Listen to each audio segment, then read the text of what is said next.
Hello, Steeler Nation, and welcome to the Steeler Nation Vidcast, sponsored by Total Sports Enterprises and part of the Big Play Network over here on YouTube. I have a little bit of a hoarse voice today. Thankfully, I got to scream at the stadium, at the Chicago Bears, and I got to ride Justin Fields the entire game. Love rookie quarterbacks. Love when rookie quarterbacks come to Pittsburgh and get their ass just handed to them because the Steelers always know how to take care of business when we have rookie quarterbacks coming into town. Big stuff too, just like percentage-wise now. This is the Steelers' 19th straight Monday night home victory, which is just an incredible stat. Mike Tomlin is now 23-4 versus those rookie quarterbacks. So I guess in the last 6 seasons, he's 8-0, and the Steelers now have won 4 straight games after going 0-3 in the first few weeks. So Steelers continue their Monday night dominance. Steelers continue their dominance of rookie quarterbacks. Justin Fields, I mean, I don't really see him as a running quarterback. I see him as a scrambling quarterback. I said that in the podcast on Friday. I said it last week in the vidcast. I said it when I talked with the Irish Bears on their podcast too. So to me, that's where he does his damage. He does his damage on pass plays. He's never going to have a designed run play unless it's like a quarterback sneak. That's just, he's not a Justin or he's not a Josh Allen. He is not a Lamar Jackson. They're not going to run the offense with him being the option to run out of the quarterback spot. But if he snaps the ball and he sees he's got blocking in front and there's backs turned everywhere, he's going to take off, and he's smart with it. And it's a good way to get some yardage. You're not going to get hit hard in those plays normally either. But let me know what you guys think too, guys. Steeler Nation, this is your vidcast. Questions, comments, place it down wherever you're watching us, on YouTube, on Facebook, on Twitter. Have some fun. This is always about you and always the most fun podcast that I like to do of the week, or the vidcast. And I always looking forward to interacting with all of you. But another couple things I just wanted to discuss. Chris Boswell, my Lord, am I glad that his concussion wasn't as bad as we initially thought. Not only did he come back, he came back and he had an epic special game that no kicker has ever had in the NFL. No kicker has ever had 2 plus 50-yard field goals, a game-winning field goal, and recovered a fumble in the same game. So special game to the Wizard of Boz, going out there and doing the best that he could to make sure that the Steelers won that game. And honestly, if we had any other kicker playing in that game, there's no way we won it. Honestly, game ball, Boz, done, game, set, and match. I mean, he can hit those long field goals. I know Chicago lined up for that 65-yarder. Watching Justin Tucker do it in Detroit earlier in the season, I guess, gives some coaches some misplaced confidence that other kickers can kick like Justin Tucker. But everybody in the stadium knew he was lining up for 65-yarder. There's no way it was going through the uprights. Funny enough, I guess on the TV broadcast, they stated that it hit the upright, or they hit the crossbar. I was at the game. It was my crossbar. It was my angle of the field. The ball landed like 15 yards ahead of where the crossbar was. So it had no chance of going through for that field goal. So I guess one of the announcers must have misspoke or something, but that's one of the benefits of at least not having to listen to the announcers all the time for those games. Because what does it do? It just gets Steeler fans upset. And I'm with you. I understand completely. I hope my voice isn't too abusive for you, Steeler Nation. Barely have it. Have to talk tonight. Have the color cast coming up right after the podcast. So if you guys have Apple devices, you guys can jump over on the color cast. We're doing that one at 7 p.m. Me and Brandon Wall, the editor from Steeler Nation.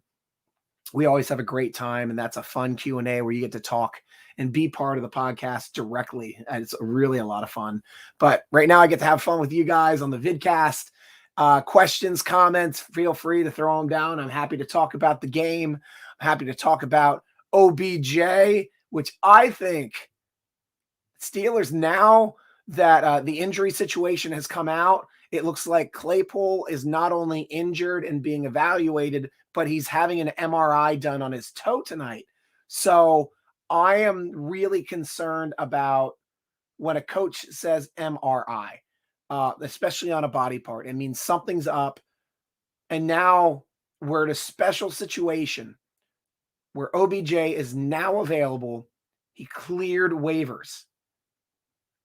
I might put in an offer and call his agent tonight. I'm not sure what that MRI is going to come back and say, but if it's anything significant or if he's going to miss 4 weeks, I'd rather have OBJ on the receiver in the receiving room and playing for the Pittsburgh Steelers than not. And right now, we stole Hayden with a week before the season. Position of need. Right now, if we can steal OBJ from the Cleveland Browns again, position of need, he'll get to play the Cleveland Browns too. That would be incentive. That would be incentive for OBJ to play. Also, Tomlin loves OBJ. They visited him. They vetted him significantly. He came to the Steelers for a visit during that draft. The love for OBJ during that draft was apparent by both Tomlin and my boy that I'm wearing today, Kevin Colbert.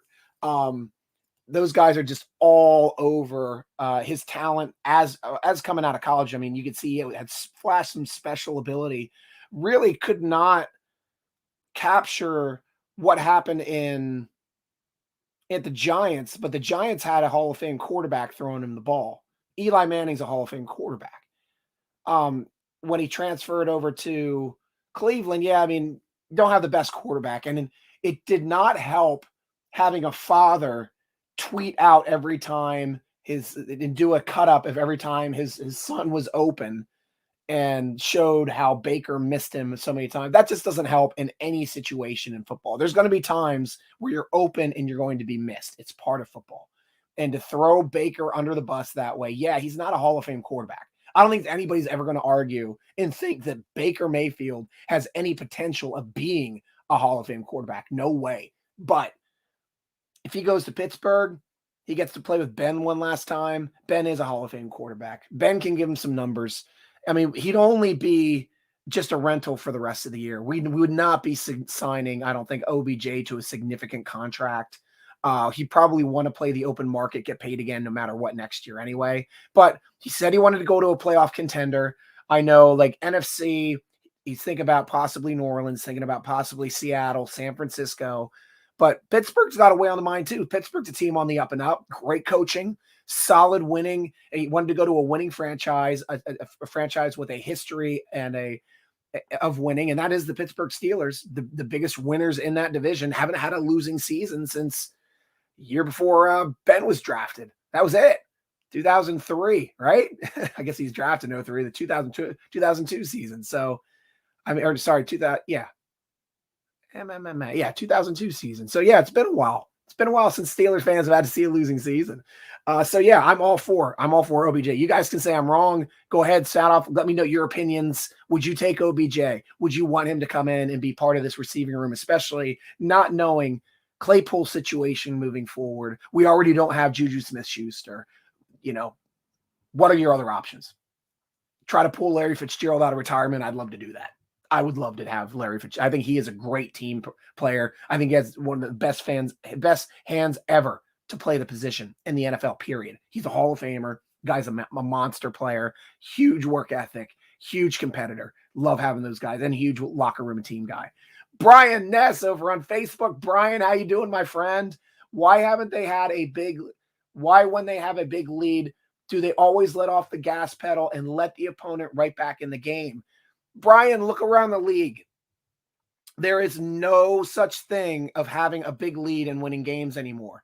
This is not run the football, eat the clock anymore. This league is wide open. It's made for the offense to move the football. And that is what happens in games. I was just at the Ravens game, and they were down huge in that game to who were they playing this weekend? I got to think back. Oh, the other purple team. They're playing the Vikings. Vikings got up huge on them. 14 points. They were up by 14 points in the second half. Ravens came back and won the game. Saw two. At the Colts game I was at, that Colts were up by 17 points. Ravens came back and won the game. You just can't keep these big leads anymore. The big blowout victories are rare. Like Dallas Cowboys getting blown out by Denver. Whoever would have seen that coming? I did not. I didn't see Dallas even losing that game. I thought the blowout was going to be the other way. That's the NFL. You're playing another team of professionals trying to win a football game. And unfortunately, it's not the same league. I mean, the rules did not help the offense about moving the football back when Cowher was coach, back when Marty Ball was huge. Control the clock, control the line of scrimmage, control the running game, and run out the clock. But now we try to run out the clock. The next team gets the ball. Their next drive, they get a touchdown. All right, we're going to try to run out the clock again, get it down. But there's like a minute and a half on the clock now, a minute on the clock. Up, come back down, get a touchdown. It's just the league. It's a talented league. A lot of good offensive players. Justin Fields, he's going to be a great one. I think he's a smart quarterback. He's already making smart decisions as a rookie. The interception wasn't really on him. That's just a hell of a play by Cam Hayward. Hell, that was a monster Hall of Famer play by Cam Hayward to get that interception. Essentially a batted ball interception and the line of scrimmage. Amazing. Just amazing. But yeah, I don't hang that on him. But yeah, it's part of the game now, Brian. I don't have any other answer other than saying like the laughers are going to be few and far between. I hope we get one where we can actually finish it off and win the game. But kudos to the Steelers for getting two more drives when they needed it, coming back again in the fourth quarter when they got upside down and winning the game on the last kick with the Boz, man. That's what you got to do. You got to just find a way to win the game. Find a way to win the game. Robert Tamboro over on YouTube. How you doing, Robert?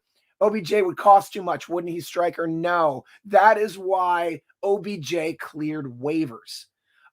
He had like 8.7 million left on his contract, which any team signing him off of waivers would have had to pick up that money, and then that comes off of Cleveland's books. Now, what happens is he clears waivers, and Cleveland is now has to pay half of their, I guess, on his books, half of that salary is going to be on the books this year, probably then the other half next year, because you just can't get rid of that number. That 8 million has to go on Cleveland's books no matter what, because no other team picked up that waiver. So that's why he cleared waivers. No other NFL team is going to hang 8 million on their salary cap for a rental. No way. So what do? You let him go, clear waivers. Now you're in free agency talks. Try to pick up the guy. He's going to be picked up for less than that amount for the rest of the year. Might be 4 million. You don't know.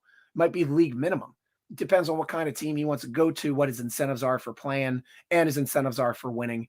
Hopefully we can incentivize playing for Coach Tomlin, a guy he respects, a guy that Tomlin loves the guy already. They have a good relationship already. And to be able to stick it back to Cleveland again. That's what Joe Hayden wanted to do. Joe Hayden was a monster at it. And I love having Joe Hayden on the team. And this is his last ride too. That's something those two can commiserate and have fun about. So at this point, with it being that question mark, I'd love to have OBJ back. Chow, Dad. How you doing, Chow? Always good to talk to you, man. Have you forgotten the whole AB situation? Ben will get him enough targets and will throw a ton of interceptions trying.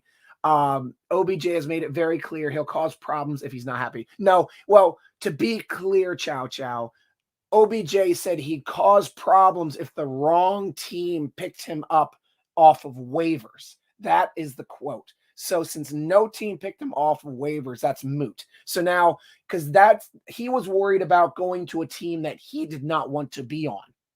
That's out of it now. Completely out of it. Like now he's a free agent. He works with his agents to get him signed to the team that he wants to play on now. That's the difference. So we don't have to worry about him being an AB head case because we took him off of waivers and maybe he didn't want to play for the Steelers or was upset that the Steelers picked him up off waivers. So that's a moot point. So I like I said, I don't think he will be a head case for a team that he wants to play on. I don't think Ben would allow any other receiver ever after AB to dictate who he gives the football to anymore. It's his last year in the NFL. He has no more Fs to give. None.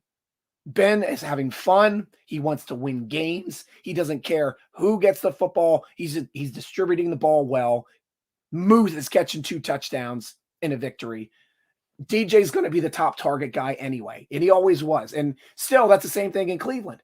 OBJ didn't go to Cleveland to be the top target guy. Their top target guy was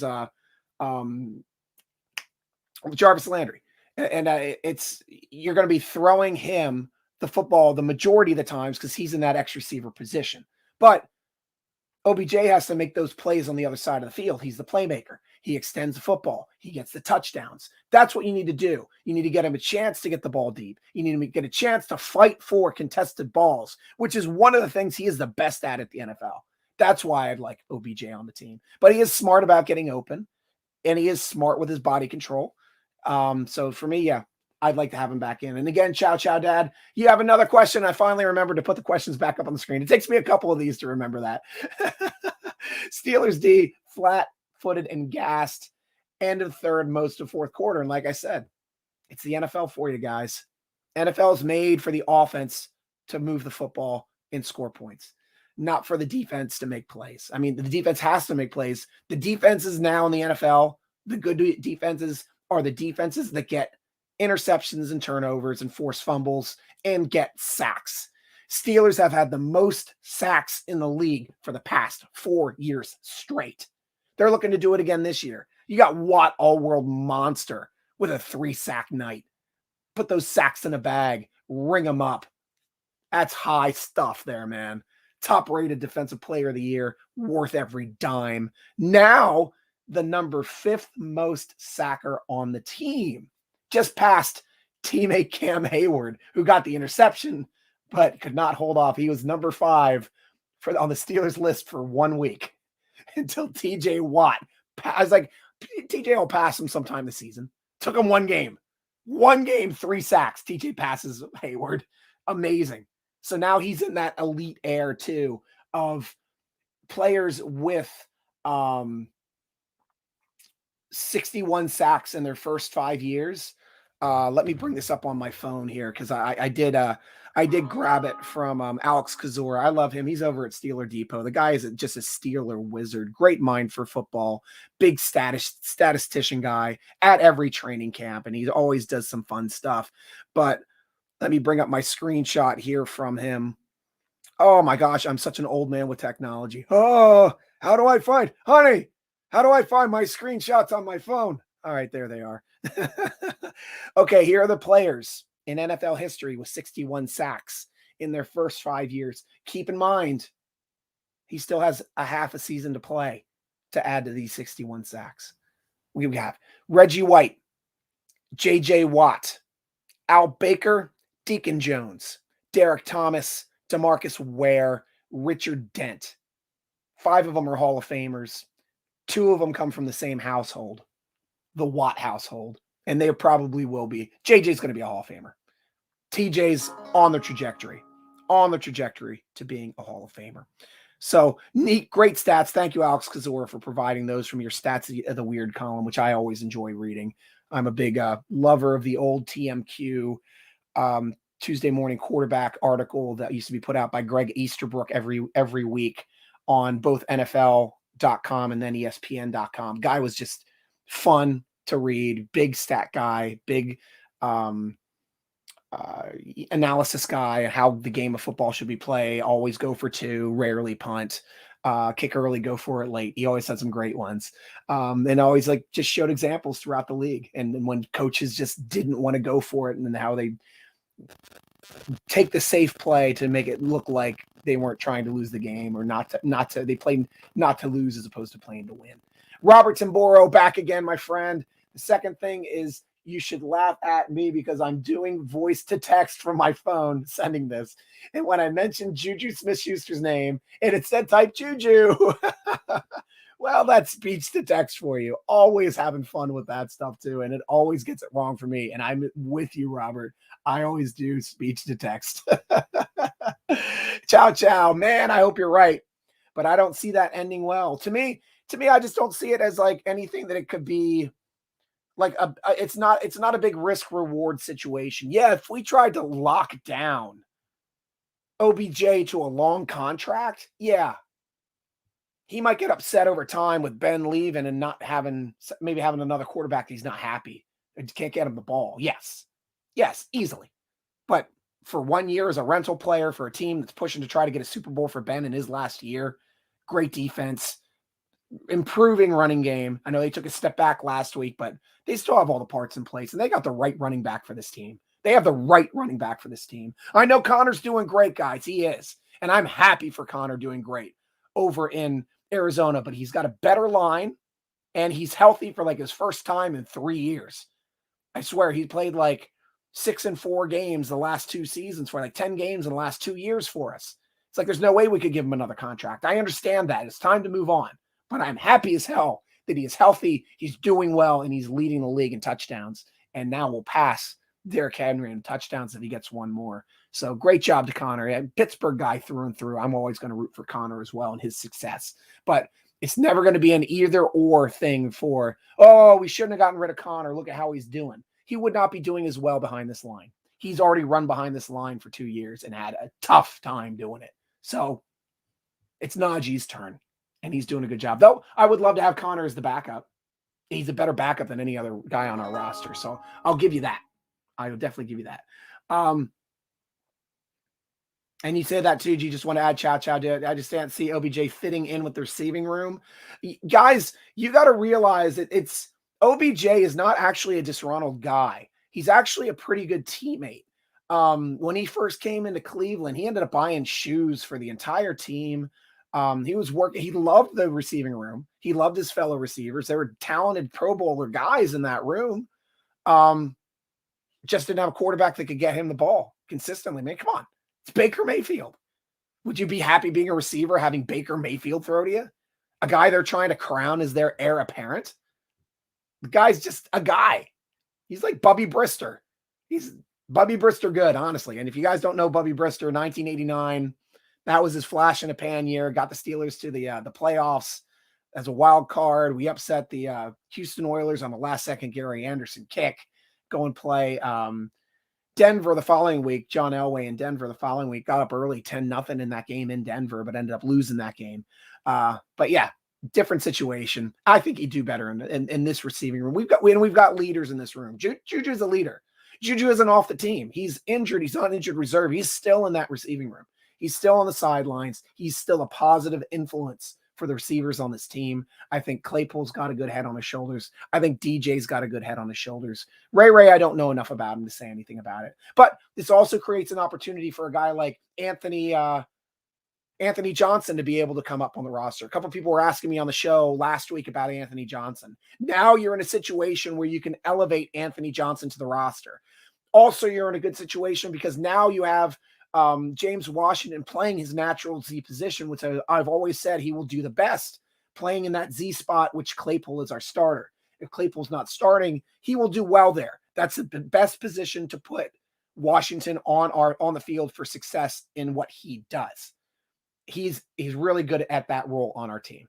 But we'll have to see if they elevate Anthony Johnson. I think Anthony Johnson would hopefully be able to play, hopefully big slot and back up that Z position and be the fourth on the field. That'd be fun to see. Would be fun to see. Coming in, Cold Steel. Love that name, Cold, over there on YouTube. Hey, man, hope all is well. What are your thoughts on Pat in this game? Maybe talking with Miller before the game gave an even more motivation. Love it. Love everything about this comment, Cold. Yeah, it was big. Pat, I was saying it like it's the only time I was ever right in the draft. And on draft day on day 2, beginning of the day, I said the only person I will take on day 2 over any lineman is Pat Freiermuth from Penn State. Didn't get his name right. It's like Pat Freiermuth, but I said that guy is the only guy I want. I think he's the best all-around tight end in the draft. If we get him on team at day 2 and he's there, we're running to the podium. Unfortunately, everything fell in place. The guy can ball. The guy does not drop the ball in the end zone, does not drop the ball in the red zone. The guy is money, just like Heath was money. Now Muth is money. I love seeing that. And I love that Muth even recognized that when he talked about, he's like, yeah, I even got to meet Heath. That's like, Steelers have been looking for somebody to just scream a long vowel sound to since Heath left. Hell, we kept doing it for Jesse, where everybody's like, oh, the crowd is yelling Heath Miller out there. They don't know that's Jesse James. No, announcers, we were yelling Jesse, and it does sound like Heath, but we knew Steeler fans aren't dumb. We know it's Jesse. Love that. But yes, any comparison to Heath Miller is a good comparison. And I did see a couple comparison spots that Alex Kozora marked as well, stating it was the first time we've had a 2-touchdown game from a rookie since 2005 Heath Miller. Big stuff. I mean, that's, the comparisons are just going to keep coming. He is that Heath Miller type. But I think that, honestly, I think Pat Freiermuth is going to be a better receiver than Heath Miller is. I hope he ends up being as good of a blocker too. I think he has the ability to keep improving, and he's doing a great job of blocking this year as a rookie, but as he keeps improving as a veteran, I think he's going to be a better and better all-around tight end, and he's going to be that seam threat that we've been trying to get on this roster for years in free agency, and now we finally have a guy that we can go and do it with. So loving that. Great comment there, Cold Steel. Let's Toast Media. Go Steelers. Salute everyone. Thank you very much. Let's Toast Media. Thanks for being on the show. Hope you're enjoying this too. Robert back again, Mr. Tamburo. But Pat, baby Gronk Freiermuth needs to average 10 passes his way per game minimum, and he's averaged to far less than that in the first half of the year, some of the second half of the year for the Steelers. So you want him to get more passes. I'm all for giving him as many targets as possible because this guy is a gamer. But we just can't keep, like, is it going to be a Travis Kelce kind of guy? I don't know. I don't know if his route running will ever be that good. I don't. But man, it's just fun to see him starting to grow and develop and to get that kind of confidence, especially under the lights on Monday night, getting to talk to Heath Miller, understanding what it's like to play for the Steelers. That guy's going to be able to tell him more than any other person he ever talks with that had an experience of being a tight end for the Pittsburgh Steelers. They're essentially on the same path. Ciao, Dad. I always root for Connor. Card's a better fit for him. I'm with you. Pittsburgh West picking up our guys. Robert back again. Steelers need to pass the ball to baby Gronk 15 times per game for the rest of the season, so that by the end of the year, he averages at least 10 being thrown to his way because it was poor coaching. It's not. You can't force 10 balls a game to a rookie. You just can't, Robert. He's a rookie straight out of college. Yeah, he started day one, but we weren't expecting him to be an amazing day one. We're expecting him to learn the system, get consistent, get better every game, improve his blocking, improve his route running, getting open. He's doing it's a progression, man. It's rookie season. We can't be upset for what hasn't happened or what's going to happen. We can just be excited for what does happen. And hopefully it keeps. And honestly, like I said that too, now he's the full-time starter. He's in on all the 1 and 2 tight end sets. Though sometimes on running plays, they'll have Gentry in for running plays because Gentry's the best blocker and tight end on the team right now. Nice having a Raider on the team too. We had a Raider sighting. He's a great blocker as well. Probably the second best tight end blocking tight end we have on the team. So it was fun to watch them all work together last game. But Freiermuth's going to just keep getting better. He's going to keep getting better. And that's what we need to see. Spot on. Thanks, Cold Steel, man. Love the comments, man. Keep them coming. Keep them coming. Poor coaching by Steelers import scheming in earlier games not to have been throwing to the Gronk baby. Yeah, we just talked about that. It's not really a scheme thing. You got a lot of people to throw to. You got Deontay Johnson. You got Claypool. You had Juju Smith-Schuster, who was taking a lot of those footballs over the middle of the field too, because he's our big slot. That was who we were going to in those short yardage to gain those first downs. We were going to Juju first. Ben's comfortable with Juju. That's his guy. You're going to go to a rookie over Juju when you don't know about the rookie yet?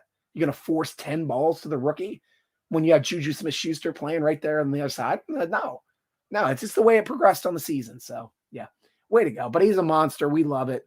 And, yep, you say, Let's Toast Media. Baby Gronk is a monster. Love that. DJ Claypool, Washington, Baby Gronk, Najee. That's not bad. No, it's not. Especially if Claypool's still good. Add OBJ to that list. You never know. So, ciao, Dad. When do you think Banner will be back? O-line took a step backwards during the second half and could use some help. Yeah, and that's going to be the story moving forward. Is Moore going to keep progressing and getting better? Last game, he regressed. That was a setback game for him. And I wasn't expecting Moore to have that kind of a setback game against that defense. I thought the Steelers had an advantage in the running game against their running defense. Their running defense put on their big boy pants. They hit us in the mouth. We did not control the line of scrimmage last week the way we did against, in my opinion, a better running defense in Cleveland. We just weren't as motivated for some reason to control that line of scrimmage than they were.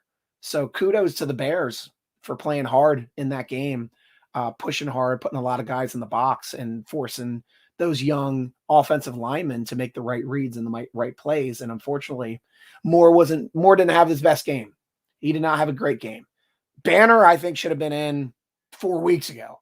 Honestly, love Banner. Can't get him on the field quick enough, in my opinion. Still don't know why they don't have him as the extra tackle. I understand they like Haig strictly as the swing tackle, and that makes sense because Banner cannot play left. But he's the better extra tackle if you put him out there.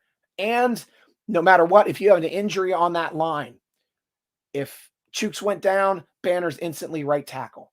If Moore goes down, Chooks slides from right to left, Banner back in at right. That's what happens. That's what this is going to be. Banner can't come in for Moore.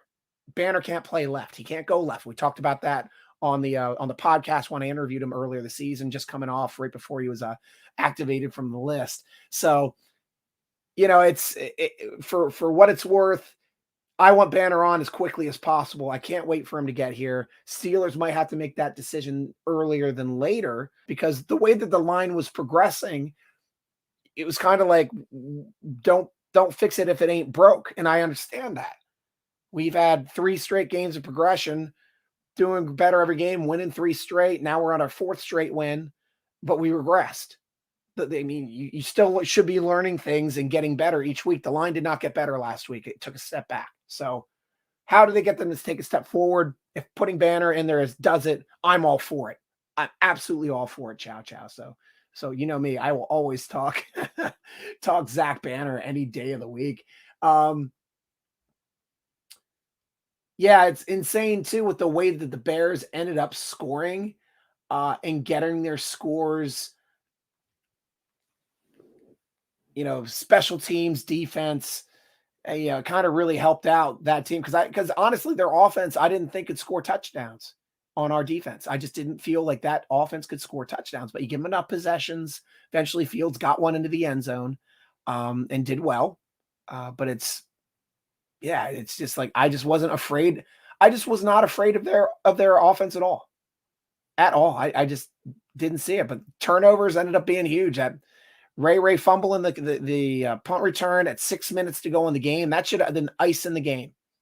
We should have iced the game at that point. Then it would have been that big margin of victory, guys. We would have won by 10. It would have been a laugher. We wouldn't have to worry about coming back again at the end to win the game. Would have been a much better game for us. So, yeah, it's just the way the games unfold. These are football games. The other team is trying to win. So kudos to them. TJ Watt has 3 sacks for the 3rd time of his career. Only James Harrison with 6 and Joey Porter with 5 have more such games for Pitt players since 1982. And that's two good people to be there with. 2 excellent outside linebackers. Both James and Joey were running from the blind side, though.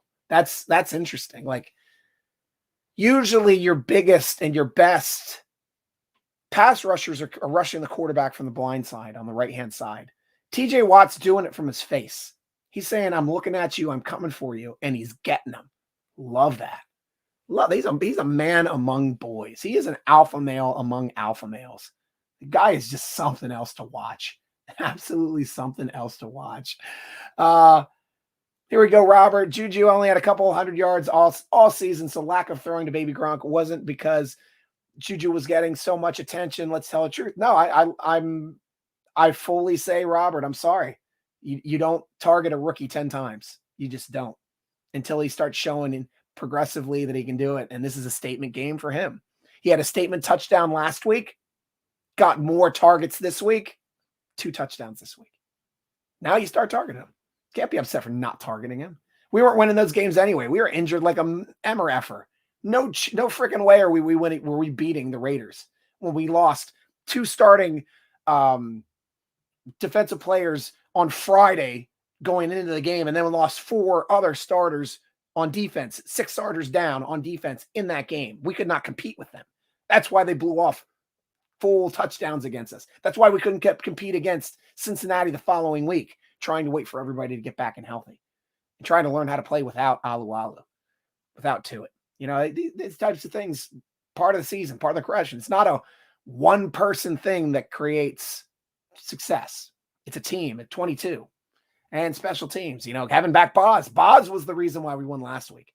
I'm putting that on Boz. That's 54-yarder, 51-yarder, never done in Heinz Field. Recovers a fumble. We didn't even know he was playing. He had a concussion the week before. Oh, stupid play. Fire Tomlin. Part of the game, man. Got concussed. Come back. If he would have been concussed and missed this game, and we would have lost this game because we couldn't kick field goals, then you blame Tomlin. Then it's a big blame on Tomlin. But he came back, part of football, made his kicks. Why don't we give Tomlin the plus? Hey, Tomlin, good job going out and getting Boswell. Nope, not going to happen. Boswell now, too, by the way, guys, he is the #1 most accurate kicker in the entire NFL since 2017, over Justin Tucker. The guy is amazing. He's over 50 yards. I think he's hitting it an 80% clip. Over 50 yards. That's like Justin Tucker numbers, man. The guy is amazing. And he's getting stronger every year. He's getting more confident every year. I absolutely love Boswell. When he lines up for a kick, I'm not nervous at all. I can't wait. I can't wait to see him kick. Absolutely can't wait. Chow again. Joe Hayden did well. Minka made his presence known, but they found some ground against Mullet. Yeah, they did. Oh yeah. But to me, I feel I feel Mullet is the he's more like the Mike Hilton aspect for coming in more on running plays. I think he's more supposed to be there to play around the line of scrimmage, help with the run game, help with having that extra linebacker on the field, helping to knock out those wide receiver screens, mirroring the quarterback coming in on a couple plays. That's what he does best. I want Trey Norwood out there when it's going into a passing situation. We got caught with a personnel thing. We thought they were going to run a little bit more. They didn't. They kept that personnel on the field. We got stuck with it. Couldn't rotate in Trey, which they do rotate those guys in for the slot. And I prefer to have Trey Norwood defending receivers than defending the run as well, because they each do their role individually well in the roles that they're given. And but the offense dictates what your personnel is sometimes by staying in hurry up, not substituting players, and just keep running the play. And that's what they did. So they needed to go up in a hurry up anyway for the rest of that game. Let's toast media. Yeah, I would have went bed early, but their fumble had me up for 30 more minutes. Yeah, right. Yeah. Yeah, and it had the crowd too. The crowd was weird yesterday. It was a weird crowd at Heinz Field. We win the game. It didn't seem like the crowd was excited. I don't know if you guys were feeling that going home at home. Like Pittsburgh dad getting a heart attack every time the Steelers win a game, it seems. But it was like, it felt like the Steelers lost the game, the way the crowd walked out of the stadium so quietly. It wasn't really excited. 4th win in a row. Winning on a last-second field goal. Great plays by Bob. I was geeked. I'm an old enough fan. A win is a win is a win. I will take a crappy win that we might not have deserved to win or get over a great loss, playing well and losing a close game any day of the week. Because we'll talk about that. Jesse James touchdown wasn't it a touchdown. That was a great team effort and a loss, and a close loss. And I will take a bad win over a game like that any day of the week, any day. Because wins are what keeps us Steeler fans up, happy, and motivated for the rest of the week. And I live on wins, and I get my week-long Steeler depression after every loss. I swear. That's the way my body works. Let's toast media again.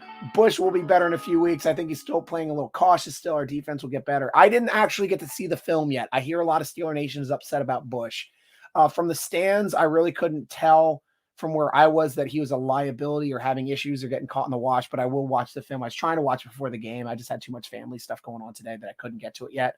But I'll have it watched before the podcast releases on Friday. But yeah, what will improve? He will improve. I knew he was dealing with a groin, but I thought he'd be back and he was played well last week. He had a good game last week. So I thought he's going to be playing better and better with this groin coming back. But if this is the thing that he's constantly dealing with the whole year, it's just going to suck because he's a high twitch athlete.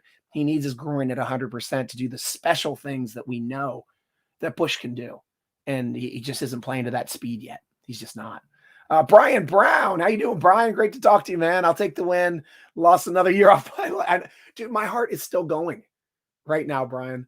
Not like just talking about it, just it got me fired up again. And like my heart just like it goes for like Steeler games or when I'm with a woman. That's it. The only times you get my heart rate up. Everything else, I'm very even keel. Except like I got passion for the Steelers, but just like talking about the game yesterday and the end of the game brought back what it felt like at the end of that game with the heart starting to pump. Like, oh, I need my pill. Honey, get my pills. Oh, my pill. Oh, the lights, it's going blackout. Everything's going dark. Everything's going, oh, take me now, Jesus. It's like that kind of moment. Oh, I love the old Sanford and Son. Man, Fox was an absolute great comedian. So yeah, but that's the way all Steeler fans, we have to have strong hearts, Steeler Nation. And honestly, Bill Wyshynski hit the nail on the head too. And he's doing articles about comparing this team to the 89 team, which was also the Cardiac Kids as well, winning games at the end of the game with Gary Anderson field goals, keeping the games close. And that was one of Noel's last successful postseason runs in his career. But there's a lot of comparisons to that. And that's the way this team is going to be this year. Our offense isn't enough to ring up 30 points yet. We're just not. We're not a 30, 40 point team. We're not that yet. If we can find complete consistency with our offensive line, then we can start talking about it. When we start giving Ben time to throw deep as well as being able to block for the running game, yes, then we can start scoring those kinds of points. Right now, we're a 24-point team, 27 max, in my opinion. So that we got to win by defense, and defense does a great job of keeping that score low.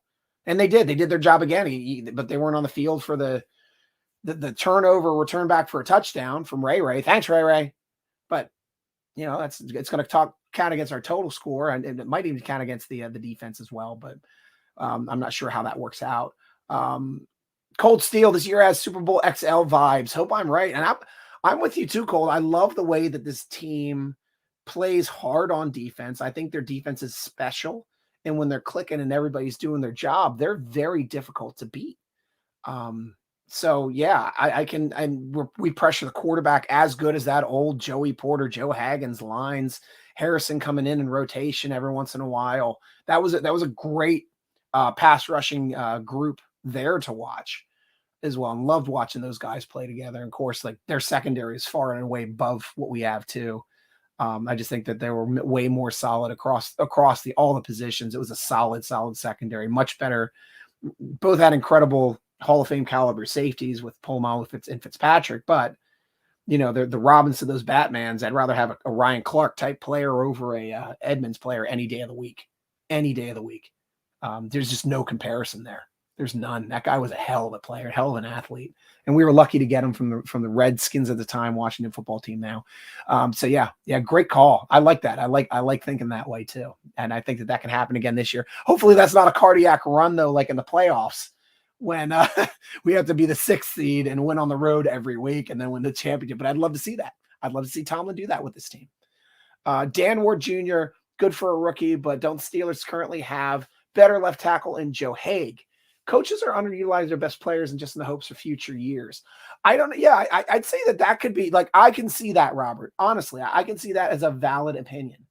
Why not try out Haig at left tackle, give more of the reps? But, honestly, more beat out Haig in the preseason. That's why Haig's a vet. Haig should have started day one in the NFL as a starting vet and a good vet over a 4th round draft pick to play your quarterback, your aging last year Hall of Fame quarterback's blindside game 1. He beat him out. So that's why Moore started, but I can't argue with you. I think Haig is a better run defender than Moore. So it's just going to come down to who's going to be playing better in practice. So do you put Haig out there? I don't think Haig really gets out there unless Moore gets injured. Right now, I think it's more like, do we find a way to put Banner on the field? That makes this team as strong as ever. I think that puts our best personnel on that offensive line. Find a way to get Banner on that line. Then that means putting Chooks to the left, and that would knock because Chooks is better than Haig. Chooks is better than Moore. But no matter what, no matter who's going to be playing left tackle, they're going to take our scrutiny because that's the side that has to play the best pass rushers in the league. And they're the ones that are going to give up sacks inevitably because they're playing up against the best pass rushers in the league. It's just the way it goes. Chow Chow Dad back again, coming back up for another call. Bush for caught out of position several times. It looked more mental than physical. Okay, I'll take a look at that. And I'll see if that's a footwork thing or I'll see if that's just getting confused because you don't want him to be confused at this point in his career. But if it's causing him confusion because he can't move as fast, that could be a thing too. So I'll watch his footwork, wait for my podcast come out on Friday, and I'll make a note to talk about that because I think that'll be an interesting thing to talk about once I review the film. Chow Chow. Thanks for bringing that to my attention, man. Robert, back again. Type of yeah, I knew exactly what you meant. Yeah, that's not a big deal. Eventually better than Joe Haig. Yeah, I got that. I'm the same way. Like when I do texts, I always do voice to text. I do it as quick as possible, send it, and then I write the one word corrections to all my friends. They know about it. The embarrassment of our rookie center being used as a lightweight blocking doll makes me laugh. All last game. More evidence that BJ Finney would be best utilized more in the interior of the offensive line. I don't know. Yeah, I mean, yeah, I know our offensive line got beat. It was apparent for me to see it from where I was in the seats, and I'll see where Green's breakdowns were too when I review the film. But at least from what I saw where we were, it seems like I guess he hurt us more in the running game than the passing game. Snaps the ball better than Pouncey did, and that's surprising for a guy that's a converted guard. He's learning. Guy's a rook, and he's going to put on pounds. He's going to get better at this position, but we need him. I think he snaps the ball way better than BJ Finney, guys, and that's a big part of this game. And you got to worry about putting in BJ Finney because I didn't like him snapping the football at all. At all. He put balls on the ground. Green surprisingly hasn't put a ball on the ground yet as a rookie, learning a new position coming to the NFL. That's the number one job for a center. Make sure that ball doesn't hit the ground. That's huge. So yeah. Keep moving on, keep snapping that ball. But the whole line took a step back. And the three young guys, Dotson, all the three of the stars. It seems like Chooks had his best. Chooks was doing well, it seemed. But it seems like everybody's complaining about Trey Turner and then the three young guys with Dotson and Moore and then Green. So they'll get better. They're not going to be a perfect thing. They're not going to be perfect coming out of the box in the first year. But as long as they keep doing market improvements, getting better every game, and they gotta rebound from this game. This is a tick loss. It's like being a goaltender in hockey. You're an elite goaltender in hockey. You're going to win games. You're going to win the majority of the games. You're going to dominate, control. Every once in a while, you're going to have that one game where just everything goes in. I'm a goaltender. I know exactly what it's like. I'm as good as I'm ever going to be at goaltending right now because of my experience, knowing how to play the angles. Sometimes you're playing the angles all correctly and just pucks go in weird ways. And you end up losing in a blowout for a game against a team you should have beaten, or you let a half-court goal go in. It just happens sometimes. And that's what's happening with this young line. They're learning how to play together. They got to rebound from there. They really do. Brian Brown, coming back again from YouTube. For the Steelers to make the playoffs, they must take teams like the Lions seriously. Can't tell you how many times I've seen the Steelers lose close games like this. And I think this past game against the Browns, which is a game that Steeler fans already put in the win column. Don't get me wrong. It was already in the win column before it went. And they made it. These are football games, man. And the big equalizer in football games, return touchdowns. If you're returning them from the defense, turnovers, return touchdowns, that is it. And they got a big touchdown return from that fumble from Ray. And our defense was on the field for that. You know, if they're on the field, we probably don't have to hit that last second kick, 53 yards to win it. With a half a minute left. So that's the way the game's played. So, but I think by making that game so close this past week, I think that they're ready for the Lions. I think that this game against the Lions is going to be a tougher game, and they're going to do a great job for the game coming up this week. So I can't wait to see it play. And I think that they're going to be a little bit more possessed coming out of the box because they play well. I thought they were possessed coming out of the box. Look at that offense. Our offense now 3 games, touchdowns on opening drives this year. We haven't had a touchdown on opening drive in 3 years before this. Three games this season, we've already had a touchdown on opening drive. I will take that over 3 years any day of the week, any day. So at least we're doing that. We should probably hit 30 points one of these games. Fingers crossed. Fingers crossed. Let's toast the media. At Brian, big facts. Let them get them the games. You have a brown bag next to you. You have a brown bag. Yeah, to breathe into, to keep you calm. I'm with you on that. Let's toast media. That's funny. That is funny. Our O-line is doing better second half of the season. It's going to be a 5-star matchup because we're in it. We are. And I love that Tomlinism. It's going to be a 5-star matchup because we're in it. But that doesn't seem to be the rallying cry this year. This year, Tomlin is more into the mental process of not letting his players let up mentally for a team that they perceive as being a lesser team, because there are no lesser teams in the NFL. Any team can win any week, and we could be Detroit's first win next week if we don't do our damn jobs. If we let up mentally and have an error that can cost us the game. Ray almost had one. Fortunately, we got a team that played better toward the end, and we got to win the game. Get the better kicker. That's how it's done. So, Stryker, did you stuff your cat and put it on the fireplace mantle? No. Yeah, no. I've got cat stuff. That one over there, or the one over here on this side, is like my cat in the yoga position. It's Yoga Cat. I got it from a friend of mine for Christmas one year, and then the next year she got me Guitar Cat. Guitar Cat's on the other side. Let's see if I can take you over to Guitar Cat. I don't even say. So where did Guitar Cat go? Guitar Cat, where are you? Oh, you're behind the helmet. All right, there's Guitar Cat. Yeah, Guitar Cat's up there. So I like cats. This is the cat's room anyways. That's where all the cat stuff goes. So but the impression of Steeler helmets block that a bit. But thanks for noticing there, Brian. Yep. Yeah, it's on the shelf. Sometimes the cat's up there though too, but since I've been putting this stuff up, she doesn't go there. She goes a little bit farther down now where I have the Millennium Falcon. She usually goes up there, but since I have the Millennium Falcon up there, she hasn't been up there. Sometimes, and then she'll just jump down on my face during a podcast. So I like it not jump on my face all the time. Here we go. Brian Brown cut Ray. Some slack, everyone. He loses one fumble and everybody wants him gone. He's a good return man. And he is.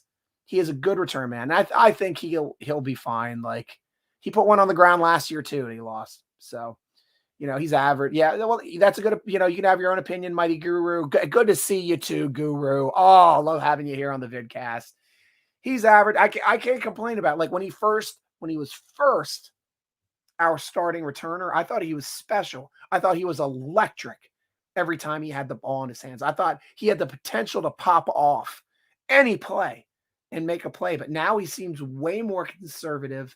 He doesn't really have that explosiveness that he had. And now when he's running out of the end zone on the kickoff, I'm like, damn it, just kneel the ball. I'm like, why are you running out of the end zone? And so it's like, before I'm like, run the ball whenever you can. And now I'm like, why are you running out of the end zone? So yes, my opinion for Ray has changed over time. And it took that one big hit that he took in the fumble on it. I think in the Ravens game last year that changed him.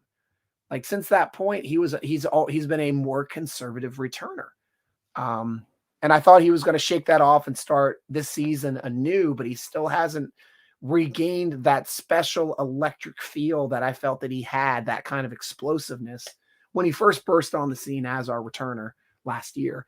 Also, we do have people on the roster. We've got that backup receiver on our practice squad that played for the Washington football team in the previous year. I got to look up his name.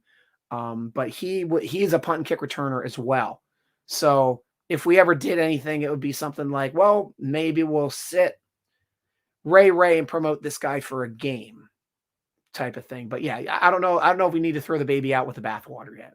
Not yet. At least he's not below it. I'm with you there. At least he's not. And I agree. I do not think Ray is below average. He's not Hank Poteet. If anybody remembers Hank Poteet, oh my gosh, it's like the guy was going into convulsions when he received punts because he'd get the punt and he'd be like I'm trying to fake out everybody, but just fakes out himself and like gets tackled, goes nowhere. Like trying to, am I going left, right? Am I trying to fake you out? Why are you going anyway? And just gets wrecked. Couldn't stand Hank Poteet. That was one of my least favorite return men. But we've had some good ones. I loved AB when he was a punt returner. If you're old enough to remember Rod Woodson, he's one of my all-time favorite punt returners. I know AB made Pro Bowl as the returner before he became a starting receiver. He led the team 2,000 return yards, total all-purpose yards that one season I don't remember if he was a rookie that year or if it was a second year, but he had a hell of a returning year that one year. Brian Brown, we could still have Switzer. Could be more. Yes, Switzer was below average in every way, shape, and form. Couldn't get open as a slot receiver. That's really difficult to employ somebody. I thought he was a below the line returner, which just was not great for us at all. And just like I cringe watching him return as well. True. Yeah, we're with you on that. We're with you on that. Robert again, what you got, man? Steelers also choose the clearly inferior punter.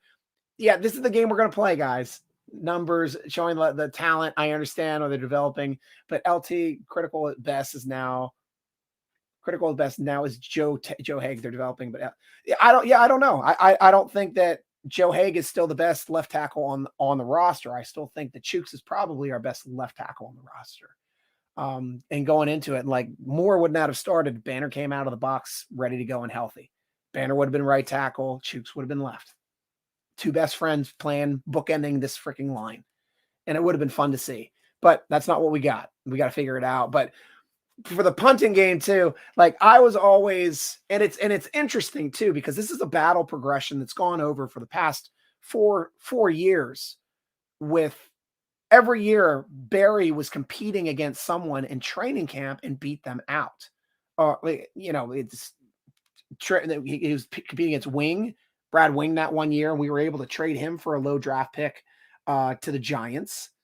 And we got a free draft pick out of it. Got to compete against Colquitt. I thought he beat Colquitt out. They cut him for Colquitt. Colquitt looked like a turd. And then they cut Colquitt and brought back Barry again. Fortunately, he's still there for us to bring back. And then last year I thought was one of his best years as a kicker. But then we draft a kicker in the 7th round. Bring him in. He's a strong leg, but he's got the yips. He's got a little bit of the yips, but he is a rookie. And it's the way all young kickers are. So young kickers have good kicks and bad kicks. He's got to get more consistent, but he's not screwing up the snaps. That's huge. But then again,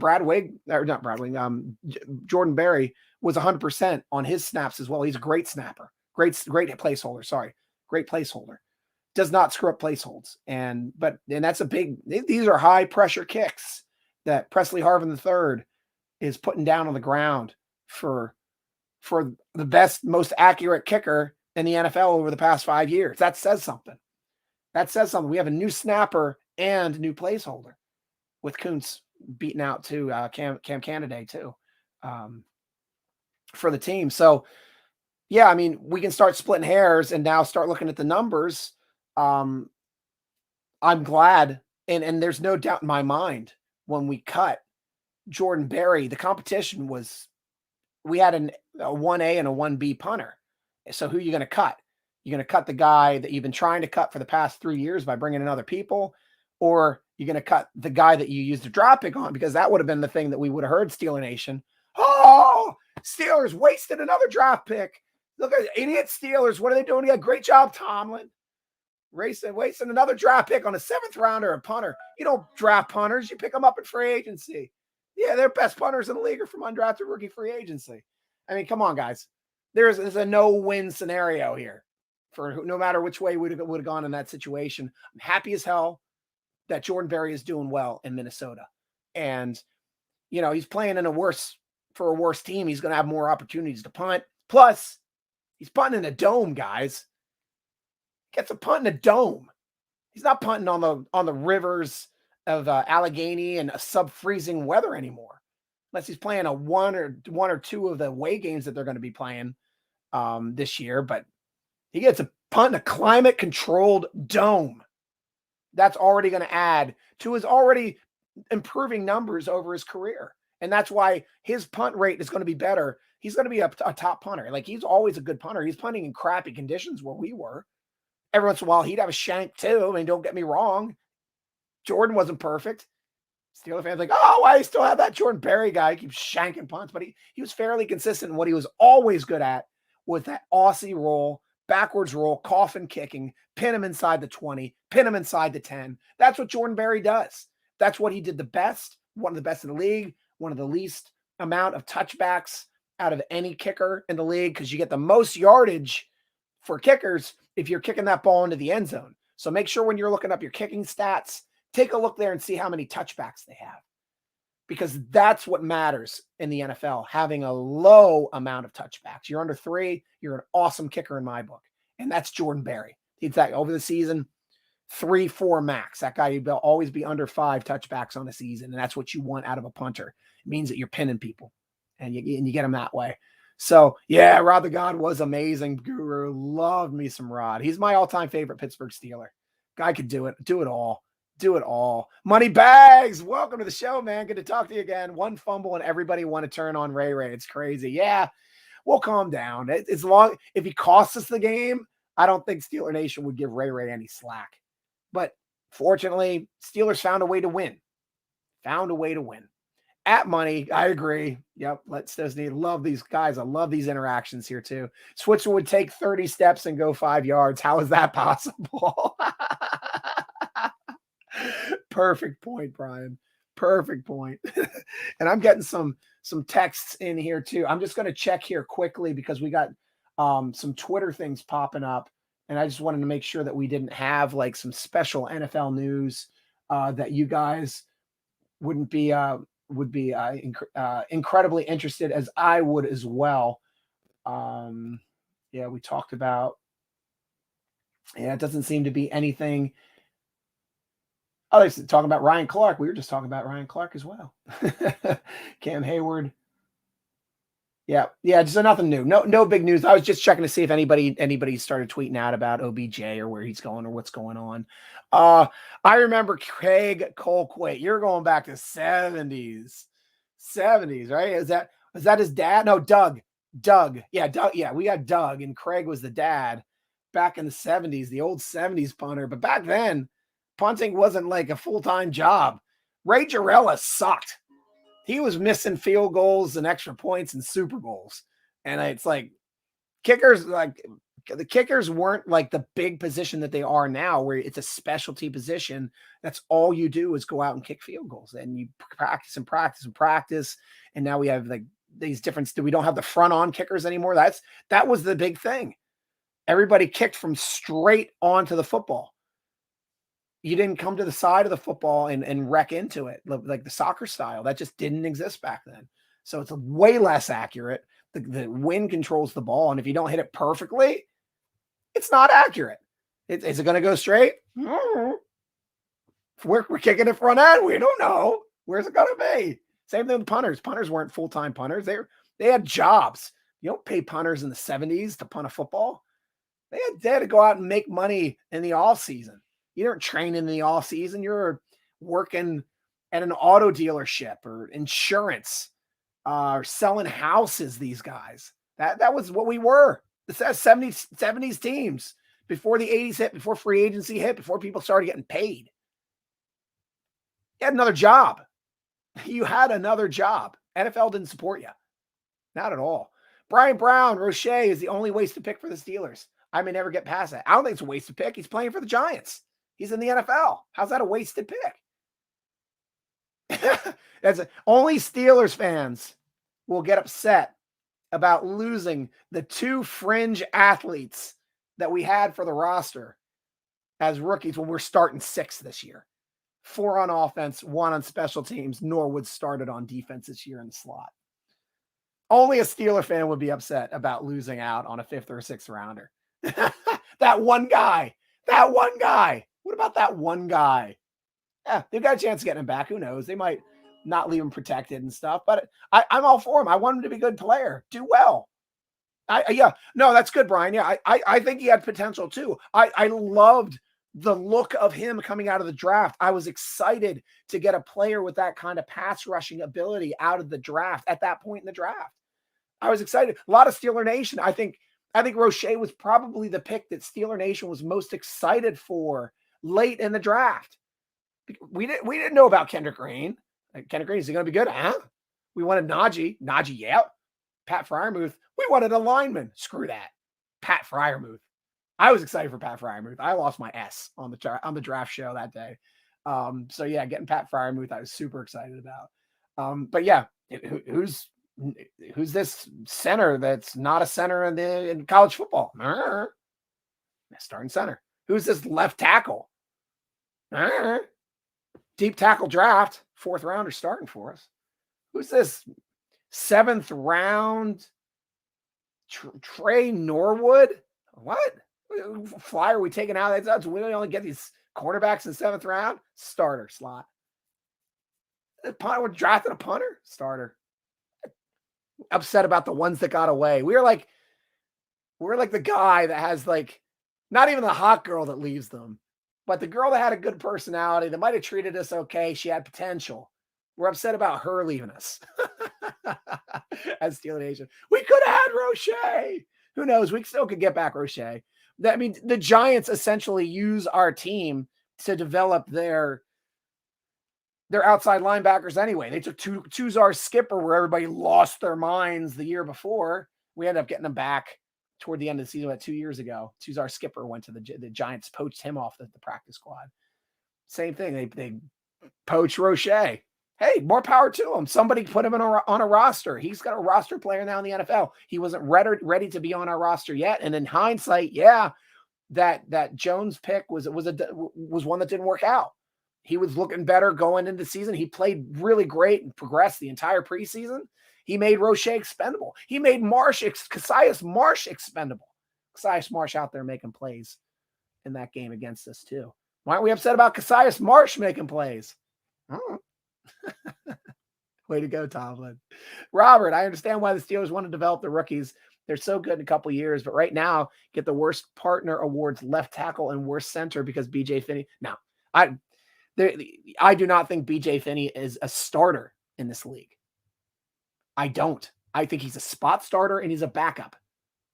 You'll see if you had BJ Finney as a full-time starter, you'd see how bad not how bad he is, but how not ready he is to be an NFL starter.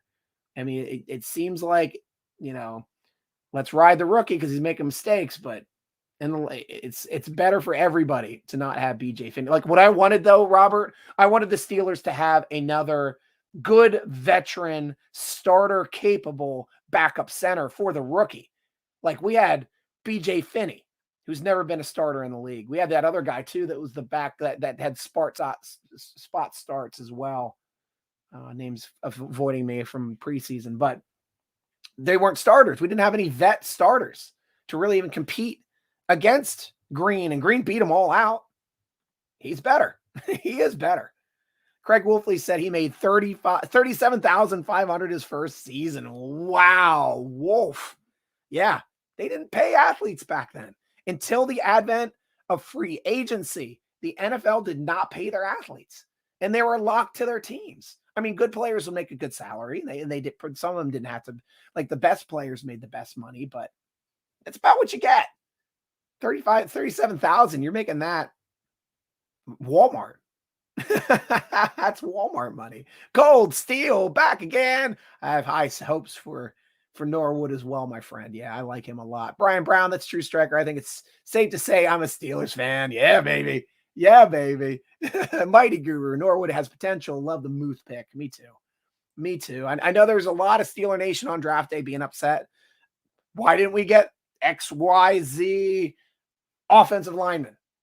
Because we ended up getting them round 3, round 4. That's what happened. We got our 4 starters. We drafted 4 starters. That's insane. Still insane.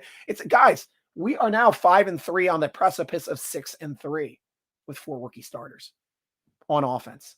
That's something else. That's amazing. Like I thought we would be like a 500 team in the first half of the season and hopefully gel and start winning. We're starting to win a lot earlier than I thought we were. We are. We just are. It's just flat out. We're winning earlier than I thought we were going to start winning. Michael Scott Joyner, how you doing, Michael Scott? Any word when Tuitt is coming back? D-line needs some rotation help. I'm going to give you guys one of my opinions on this, which is my own personal insight on this situation. I'm optimistic that Tuitt can find his way back to this roster in December. However, at the trade deadline, Steelers got caught trying to pick up Fletcher Cox from the Eagles. We tried to pick up Fletcher Cox from the Eagles. What does that mean? Fletcher Cox is a defensive tackle. He plays that spot where Wormley plays, where Tuitt plays. Steelers might not be expecting Tuitt to come back at all this year. If we tried to make a run, if we tried to trade draft picks to acquire Fletcher Cox, defensive tackle, that to me spoke more volumes than anybody else we could have potentially picked up. Then that kind of scares me a little bit more about Tuitt's ability to come back. We know he's around. We know he's in Pittsburgh. We know he's rehabbing. We know he's part of the team. Outside of that, I don't know, man. Fingers crossed. I'm praying for him, praying for his family. Hope he gets back. And the only thing I can think of, a lot of people are starting to come out like, what knee injury is like a 12-week knee injury? The knee injuries that are the 12-week knee injuries are the ones that you don't get surgery on, that you're trying to heal yourself. Meniscal tears, they need about that kind of time to heal on their own if you're not going to do a C-cut, or the meniscus tear is somewhere where you can't do that C-cut. Ben Roethlisberger had a meniscal tear where you actually, the C-cut is, you're thinking of the meniscus as a circle, and they cut the letter C out of the side of where the tear is, right there on the edge of the meniscus, and you just cut it out, and boom, the tear is gone. Now you have no more pain. You know, have no more discomfort. I mean, you're going to have pain in the long run. Your knee's going to break down probably because of these types of procedures. But Ben Roethlisberger could come back in 2 weeks with an orthoscopic procedure, as opposed to being out 4 to 6, up to 12 if you're not getting anything done at all. But sounds to me like it might be meniscal. They're taking it easy and trying to let it heal on its own. And that's the only thing you can do with a meniscus. If it's that type of injury, if you're trying to heal it, you can't be on it. So, but then that scares me about him being in playoff shape when he's going to come back and play down the stretch. So we'll have to see. We'll have to see. Cold Steel, I got maybe an odd question, but were you ever a member on Steelers Fever back in the day? No, I have always been, I wasn't really on any Steeler football. I used to be on old Steeler chat sites, like back in like 1994, 1993, where you're like, you get the emails for the threads, and you'd be on your computer and you'd be typing your chats, and like, that's what I did. I even forget what that one was even called, but it was like one of those just like chat Pittsburgh Steelers. And that was back when Norwood was our kicker. That was back in those days. So yeah, no, never on Steelers Fever yet. I've always strictly been on Steeler Nation over at SteelerNation.com. I joined their forum in 2005. I was actually looking to buy their domain name. I was like, I want to buy Steeler Nation. That'd be a great domain name to have. And it would already existed. So I was like, let's hang out here and check out what they have. And I've been there ever since. Started writing articles 2016 for I'd always write like big threads and well-researched threads, but got the opportunity in 2016 start writing articles for them. And then 2 years ago, I got the opportunity to run the podcast. And now I'm trying to build the podcast and the vidcast, and it's all gone from there. So it's been a fun ride. Definitely here with Steeler Nation. Love those guys. Brian Brown, because we all know I'm smarter than Colbert. Nobody's smarter than Colbert. That guy he makes way more smart moves than not. Yeah, he's not gonna be perfect, but what's that? KG better than BJ. Yeah, I'm the same way, Mighty. Green is better than BJ in my opinion as well. But we're all allowed to have your opinions. Like, I'm not dissing you for your opinion. It's just what I feel and the way I'm seeing it. Definitely what the team's thinking. Brian Brown, why'd you tell me that? Fletcher Cox would have been an awesome Steeler, right? Yeah, for this team too, to help solidify that front seven. The Worms is doing a good job. He's solid. He's not a liability. And I'm surprised about that, but didn't know if we were also going to try to have him fill maybe playing that Wormley role or coming in as the middle. Maybe we were trying to have him to be that Bugs player because Bugs is out because we lost Alu. Now maybe I'm thinking that way. Maybe that's better to hear about Tuitt possibly coming back. And that would have been something else. Tuitt, Cox, Hayward. And then your linebackers across the back of them. That's a front seven. That's a front seven. Okay, now I'm thinking that way. Okay, cool. Okay, I'll get me a little bit more excited about that now. This is what we do, Steeler Nation. We work it out. We work it out in the podcast. Metaguru, I might have missed it. Why are you hoarse at the game last night? Yes. I was screaming the entire time at Justin Fields. I rode him the entire game. Just letting him know. I was calling his name like the whole game. Oh, except for third down. When it got real loud and the whole crowd got into it, I didn't have to yell on third down, but I was yelling my ass off on first and second downs. Absolutely yelling it. And trying to give that rookie the business. And now I'm and it's been a while since I've been hoarse at a game too. I also had some drinks last night. I haven't drank since week 1 to that point. So yeah, I probably screamed a little louder than I normally do because I didn't have my mental faculties in complete control last night, but had a great time. Cold Steel, figured I'd ask. I miss the days of forums. Maybe I'm just old. Yeah, but we still got a nice, great football forum over there at SteelerNation.com. And I also, every week, I ask for questions for the podcast, and I've got a thread up there now too. So if you want to ask any questions for the podcast, which releases on Friday, it's free to sign up for. Just go and sign up, ask your question. I will get to it on the podcast. So hopefully see you over there. Are you already over there on SteelerNation.com? Cold, I'm not sure. So you let me know. News groups. Yes, that's what it was, Guru. It was the Steelers news group. That's exactly what it was. News group / Pittsburgh Steelers. That's like trying to figure out how I got to it. And I just remember there's this like, you put in, you're on the web and you're on like the NFL news groups. And then you say, list NFL news groups. And every team had a news group. And like, click on Steelers. And then like all of their things came up. Like, okay, we're going to talk about how crappy Norwood is as a kicker. Okay, here we go. back in the old college days. Oh man, we're old. Absolutely old. Well earned. Thank you, Robert. Both Jordan Berry and Portland Matt Canada, Dry Canada today are even better than the decent guys. Kept Steelers coaching decisions over the future is sacrifice having the best players on the field. No, I don't know. Are you trying to say that Canada was better than the current holder that we have now? Hunts? Is it Chris Kunitz? Sorry. Yeah. No, he beat him out. I mean, yeah, it just is what it is. I'm glad that he didn't make any big mistake. Where is Canada now? Is he playing? I don't know if he's even playing in the league anymore, but Portland's Canada. Yeah. Yeah. So yeah, but yeah, we got to also consider that, hey, he's also punting in a dome now. So he's going to have awesome stats. Going to have great stats. He's punting in a punter's dream environment. Kicker's dream environment is to punt in a dome.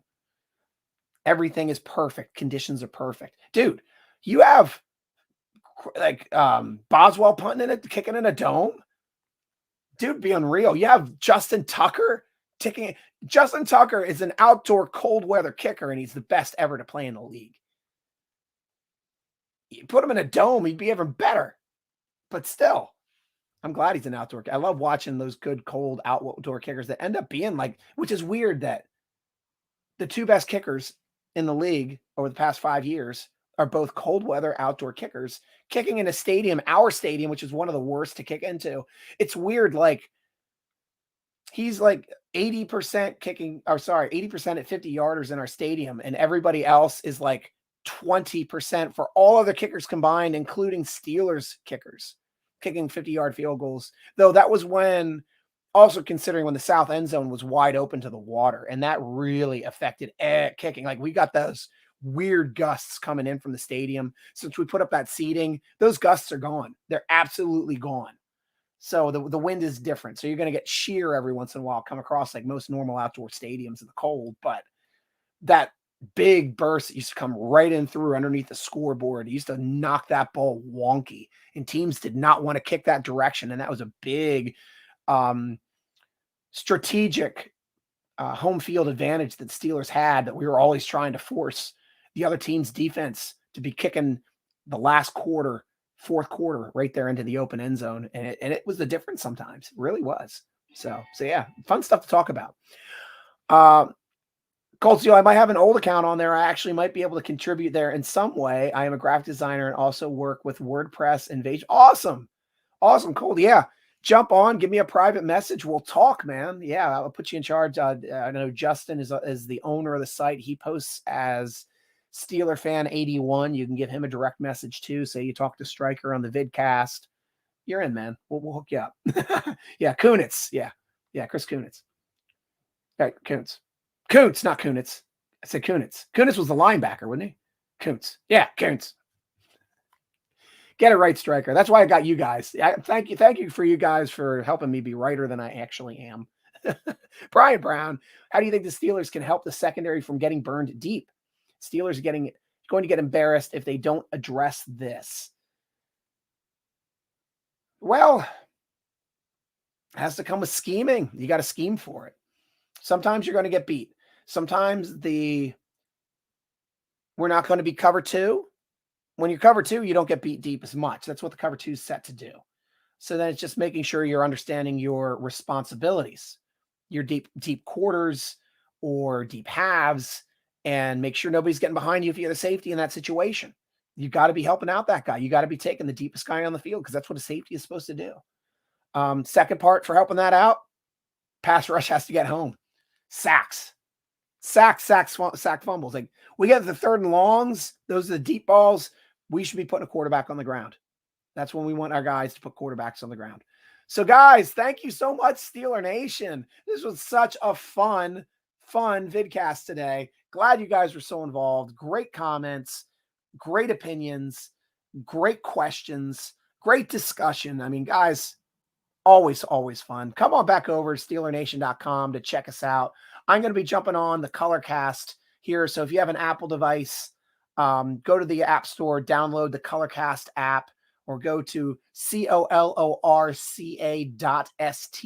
from your web browser and pick it up there. Yeah, and it's a fun way we interact. We give out prizes. I don't think we're doing a prize this week. We just got caught on a short week. I was traveling back from Pittsburgh today. But we're going to have a fun conversation. You actually get on and talk. So grab the Colorcast app. I'm starting that. That'll be live at 7:30. We should be on for about an hour as well. So talk to you guys soon on Colorcast. Like I said, we're the podcast drops over on the DK Pittsburgh Sports Network on Friday at 5 p.m. and 6 p.m. for the podcast and the vidcast, respectively. Vidcast gets aired. And I'm in the chat box live, so I can answer questions while it's going on, or I try to be in there live if I'm not doing something. Hopefully somebody else can make it for me. But it's always a fun interaction and chat as well, like these chats always are. Come over and see me. You can find me on Twitter, on Instagram, on Colorcast at SN Stryker, spelled with a Y. You guys know how to spell it here. Also over at check out the podcast at _SN Podcast. Check it out, the Instagram, Steeler Nation podcast on Instagram. And of course, the flagship at Steeler Nation Twitter, at Steeler Nation Com on Facebook and Instagram. And thank you very much to Big Play Network for having us be part of this great group of guys and being able to talk football here with all the AFC North teams. And it's fun stuff. Check out their other podcasts or their other vidcasts over here on the Big Play Network, guys. And thank you to Total Sports Enterprises for, again, sponsoring the Steeler Nation vidcast here at Big Play Network. Love you guys as well. Guys, they got some great giveaways. They gave away like 3 signed jerseys from yesterday. One was like a Minka and a Claypool and a Johnson. So go on over there. Follow TSE, Total Sports Enterprises on Twitter. They're always giving stuff away. Great deals, great gift ideas coming up here for Christmas time for gift giving.